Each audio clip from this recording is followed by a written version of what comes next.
a millionaire asked his son to choose a new mother among 5 rich women, but he chose the poor maid. Youraj Malhotra was a man the entire city admired. A self-made millionaire, owner of sprawling hotels and real estate, he carried himself with the kind of authority that silenced any room he entered. But behind his sharp suits and commanding voice was a man who carried a wound. His wife had passed away 3 years ago, leaving him a widower with a young son, Aarav. Aarav was only 7, but he was sharper and more intuitive than most children his age. He adored his late mother and often clutched her old scarf at night, refusing to let it go. Youraj, despite his wealth, often found himself helpless in front of the boy's grief. He wanted to fill the emptiness in his son's heart, and deep down, he also longed for companionship. It was during one lonely evening, standing by the balcony of his mansion, that Youraj made a decision. He would remarry, but not for himself alone. He wanted his son to accept the woman as a mother. And so, he arranged a gathering.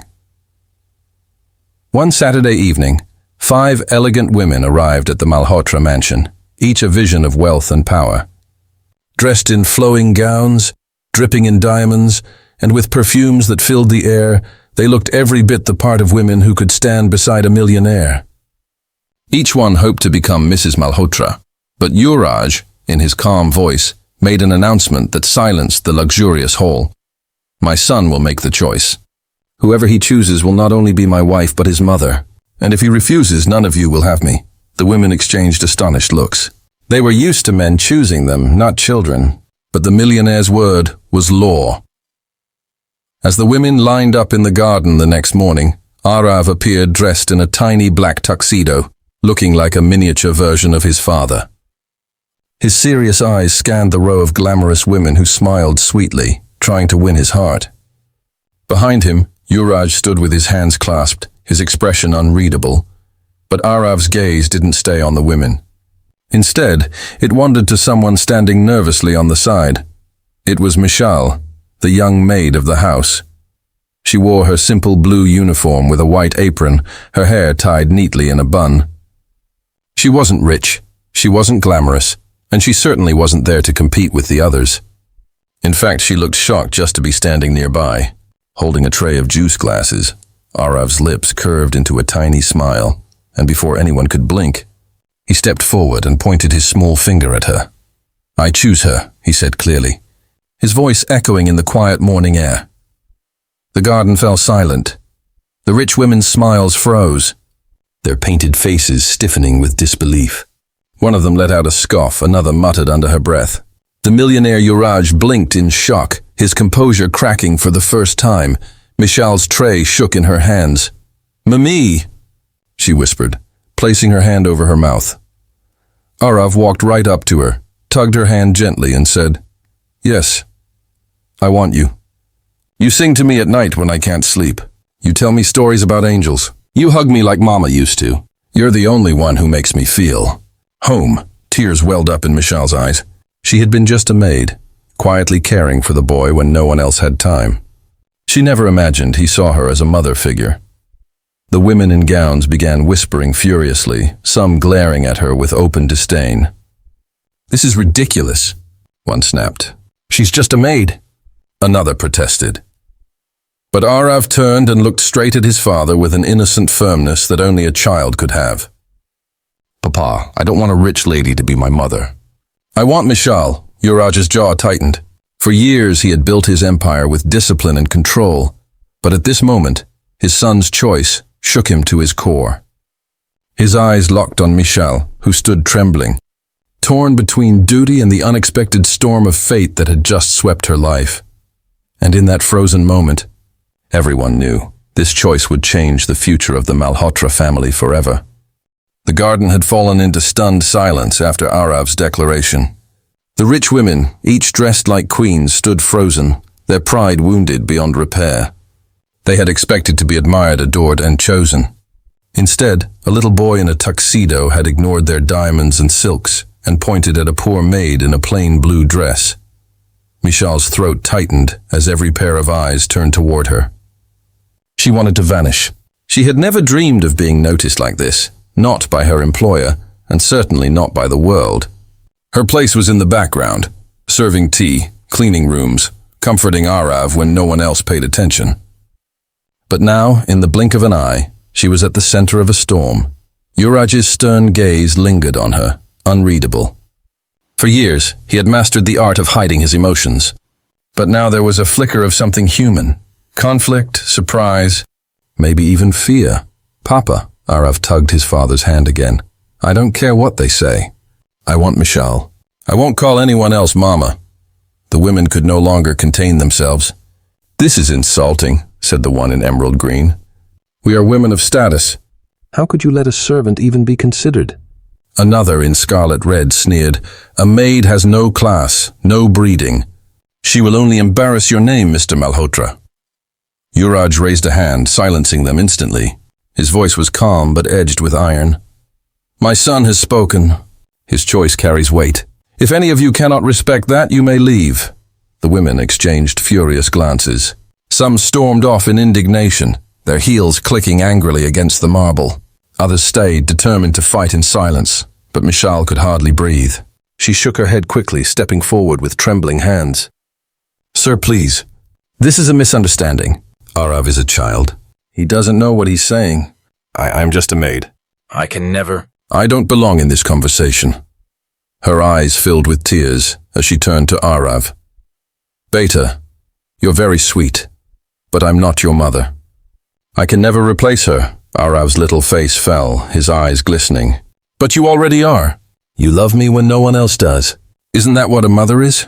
The innocence of his words pierced everyone's heart.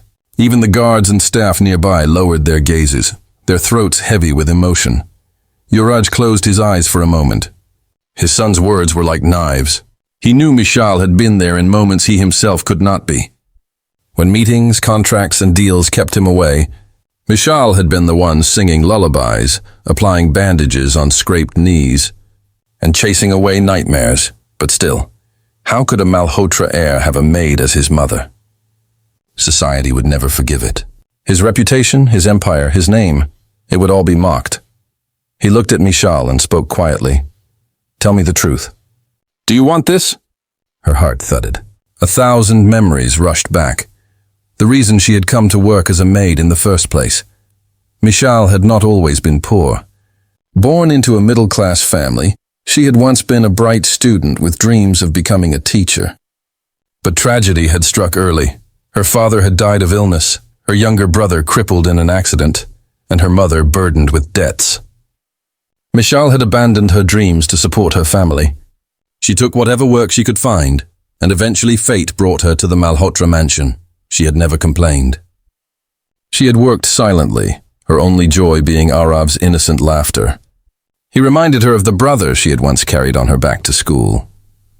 Caring for him never felt like work, it felt like life. But to step beyond her station, to even imagine becoming the wife of a millionaire, it was unthinkable. "No," she whispered, her voice cracking. "I don't want this. Please don't make a mockery of me. I'm grateful for my job." "That is enough." A hush fell. Aarav's tiny hands clutched her skirt, his eyes desperate. "Mishal, please don't say no. Please don't leave me." Youraj's chest tightened. He wanted to speak, but before he could, one of the remaining women in a sapphire gown smirked. "See, even she knows her place. She isn't worthy of you, Mr. Malhotra. Your son is confused. He'll get over it." Her condescending tone made Mishal flinch. Aarav, however, stood firm. He turned to the woman with a glare only a child fueled by truth could give. "You're wrong. She is worthy. She's the only one worthy. None of you ever even smiled at me. You only looked at Papa's money. Mishal loves me. That's why I choose her." The words struck like lightning. Even Youraj felt them deep in his bones. He had seen the same hunger for wealth in those women's eyes, the same calculation. But when he looked at Mishal, he saw no greed, only fear, humility, and honesty. And in that moment, a seed of doubt was planted in his heart. Maybe his son wasn't wrong. Maybe the world had blinded him. But children always saw the truth. As the sun set that evening, the Malhotra mansion was no longer filled with the soft music of wealth, but the tense silence of a battle just beginning. Mishal, torn between duty and fate, sat alone in her small quarters. her heart heavy with impossible choices. And in his study upstairs, Youraj stared long into the night, wrestling with the biggest decision of his life, whether to follow the rules of society or the innocence of his son. One thing was certain, the storm had only begun. The days following Aarav's bold declaration were anything but peaceful inside the Malhotra mansion. The women who had once gathered with pride and confidence now spread whispers outside its gates. By the next week, gossip columns buzzed with scandalous headlines. Millionaire's son rejects heiresses, picks Maid as mother. End of Malhotra legacy? Heirs choose love over bloodline. Youraj, sitting in his office, tossed the newspapers aside in frustration. For years he had built an empire with discipline, dignity, and ruthless precision. And now one child's innocent truth had placed him in the spotlight of ridicule. Investors called him, friends warned him, relatives scoffed. Youraj, people will laugh, one business partner cautioned over the phone. Think of your name, another said. Do you really want to risk everything for a maid? Youraj listened in silence, his jaw clenched, but his mind was restless. In the evenings, however, when he returned home, he saw Aarav running through the halls with Mishal by his side, laughing, safe, alive. And each time, his heart softened. But the world outside wasn't kind. One evening, as Mishal walked back from the market with groceries, she overheard two women whispering loudly enough for her to hear. Imagine thinking a maid could be a millionaire's wife. Shameless. She's probably trapping the boy for security. Gold digger, nothing else. Her hands trembled as she clutched the bags tighter. Tears burned in her eyes, but she refused to let them fall in public. Inside the mansion, the servants too had changed. Some gave her cold stares. Others muttered under their breath. Mishal began to withdraw, spending less time in open spaces and more inside the kitchen or Aarav's room. But Aarav noticed. One night, as Mishal tucked him into bed, he whispered, "Why don't you laugh anymore? Did I do something wrong?" Her chest tightened. She forced a smile, brushing his hair back. "No, Beta. You did nothing wrong. You only spoke the truth. It's the world that doesn't like truth." At that moment, the door creaked open. Youraj leaned against the frame, watching silently. He had heard every word. His heart twisted. Here was a woman carrying burdens she never asked for, all because his son had seen her as more than her station. Later that night, he called Mishal to his study. She entered nervously, her hands clasped in front of her apron. "You wanted to see me, sir?" Youraj looked at her for a long moment before speaking. "I know people have been cruel to you and to Aarav, but I need to know something. Why do you stay? You could leave. No one would blame you." Her eyes filled with quiet strength as she replied, "Because Aarav needs me. And because leaving would mean I gave in to their hate. I don't care about their words, sir. I care about that boy's smile." Youraj inhaled sharply. "No ambition, no greed. Only truth." He hadn't heard such sincerity in years. "You remind me of her," he said quietly. "Who? My wife, Aarav's mother. She too never cared for wealth. She only wanted love and family. And sometimes, when I see you with Aarav, I feel she sent you to us." Mishal's throat tightened. She looked away, her heart racing. But before she could respond, there was a sudden knock. The butler entered, pale and anxious. "Sir, forgive me, but the women are back. They demand an audience." Youraj's eyes narrowed. "At this hour?" "Yes, sir. They claim this matter isn't over." Minutes later, the 5 women stood in the grand hall again, their beauty overshadowed by pride and rage. "This farce must end," the woman in red hissed. "You are destroying your legacy, Mr. Malhotra. You cannot let a servant disgrace your name." Another spat. Aarav, who had woken from the noise, rushed down the staircase. He ran straight to Mishal, holding her hand tightly. "Leave her alone," he shouted, his voice trembling but brave. "She is my mother now." "I don't care what you say." The women scoffed. One sneered, "A child's words hold no power." But Youraj stepped forward, his voice deep and commanding. "You are wrong. His words hold more power than yours ever will. Because while you chase money and status, he has chosen love." The hall fell silent. Mishal froze, her heart thudding. Aarav's grip tightened around her hand, and for the first time, she saw something different in Youraj's eyes. Not just authority, but admiration. Still, the storm outside wasn't going to die easily. Newspapers would not stop, society would not forgive, and the empire Youraj built stood at the edge of scandal. The real test had only begun. The tension in the Malhotra mansion grew heavier with every passing day. What had started as Aarav's innocent choice had turned into a battle between love and society, between truth and appearances. Business associates sent cold messages. The media kept running insulting headlines, and whispers in elite circles painted Youraj as a fool who had lost his senses for a maid. But inside those towering walls, something very different was happening. Mishal tried to retreat into silence, but Aarav never let her. He pulled her into his laughter, into his drawings, into the simple joys that reminded her of life's purity. And slowly, Youraj began to see not just a maid, but a woman who carried dignity greater than any jewel, and courage stronger than any name. One evening, the storm finally arrived in full force. The Malhotra mansion gates filled with reporters flashing cameras, microphones shoving forward. Headlines screamed, "Will the millionaire really marry a maid?" Society in shock. Malhotra. Heir chooses poverty over prestige. Youraj, calm as ever, faced them outside. Dressed in his black suit, he stood tall as the questions fired. "Mr. Malhotra, is it true you will marry a servant? Don't you fear ruining your legacy? Is this some emotional stunt?" He raised a hand. Silence fell. His voice was steady, sharp, carrying the weight of truth. "Yes, my son chose her, and I respect his choice, because unlike many in this city, he still knows the meaning of love. And maybe that's what the world needs to remember, that wealth can buy power, but not kindness. Status can buy respect, but not family. My wife is gone. My son needs a mother. And the only person who has ever earned that place is Mishal." The reporters gasped, their pens racing. Society would either mock or admire him, but Youraj didn't care anymore. Inside, Mishal stood frozen at the television, tears streaming down her face.